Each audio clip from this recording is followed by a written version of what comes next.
মানে ভারত পাকিস্তান দ্বন্দ্বের ভেতরে বাংলাদেশ কিভাবে প্রবেশ করে গেল? বাংলাদেশ কিভাবে প্রবেশ করে গেল সেটা 5 আগস্টের পরেই বাংলাদেশ আসলে ভারতের এই জায়গায় প্রবেশ করে গেছে।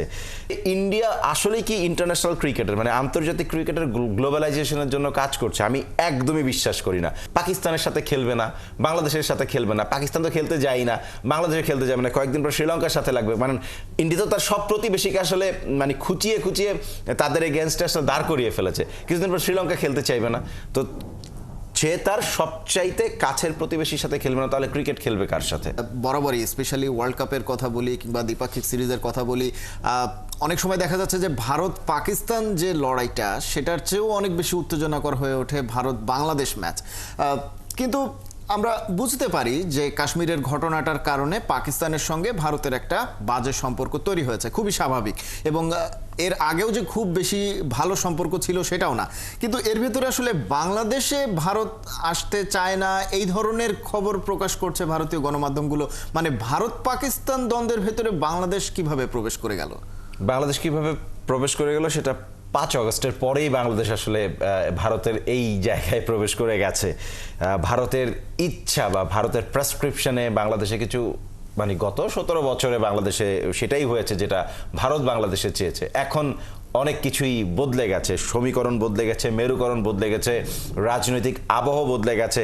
এখন ভারতের পররাষ্ট্রনীতির সাথে বাংলাদেশ চোখে চোখ রেখে কথা বলে, সেই টক্কর দেয়। ইন্ডিয়া যখন বাংলাদেশে সংখ্যালঘু নির্যাতনের ব্যাপারে প্রশ্ন তুলে, তখন বাংলাদেশ উল্টা প্রশ্ন তুলে যে তোমার দেশের সংখ্যালঘুদের কি হচ্ছে। রিসেন্ট কয়েকটা ঘটনা, কিছু রায়ট আমরা আসলে ইন্ডিয়াতে দেখেছি যেখানে তাদের দেশের সংখ্যালঘুরা নানানভাবে নির্যাতিত হয়েছে।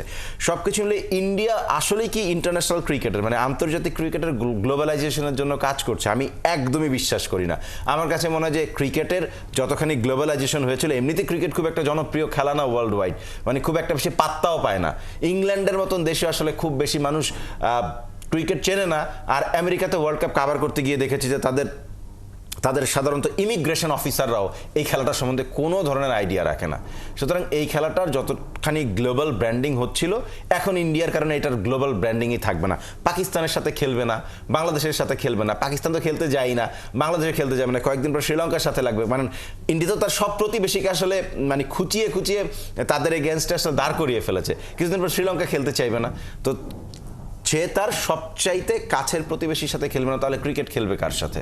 অস্ট্রেলিয়া, ইংল্যান্ড আর নিউজিল্যান্ড, সাউথ আফ্রিকার সাথেই ক্রিকেট খেলে তো আসলে হবে না। নিজেদের প্রতিবেশীদের সাথে তো ক্রিকেটটা খেলতে হবে সাবকন্টিনেন্টে। এই যে এশিয়া কাপ হবে না শুধু ইন্ডিয়ার গোড়ামির কারণে, হাইব্রিড মডেলের চ্যাম্পিয়ন্স ট্রফি হচ্ছে ইন্ডিয়ার গোড়ামির কারণে। এর আগের এশিয়া কাপটা হয়েছে ইন্ডিয়া শ্রীলঙ্কার বাইরে গিয়ে খেলবে না, এবার খেলেছে দুবাইয়ে।